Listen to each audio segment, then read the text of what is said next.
আজ শুভ বৃহস্পতিবার। বন্ধুরা দেখো, অমাবস্যা কেটে গেছে, আজকে ঠাকুর পুজো হয়েছে, খুব সুন্দর করে পুজো করেছি আজকে। দেখো মনের মতন করে। সবার আগে এখানে আমার গোপুসোনাকে সবসময় সুন্দর লাগে। এখানে আছে মা লক্ষ্মী, এখানে কৃষ্ণ রাম সবাই আছে। আর আজকে অমাবস্যা ছেড়ে গেলে দুরাম দিয়ে পুজো দিতে হয়, তাই জন্য দুরাম দিয়ে পুজো দিয়েছি। দেখো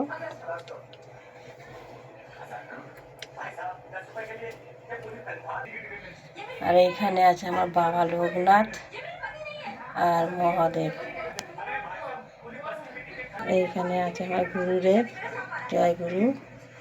গুরুদেব আছে আমার, গুরুদেব সবাইকে ভালো রাখবে। তাহলে বন্ধুরা আজকে এই অবধি।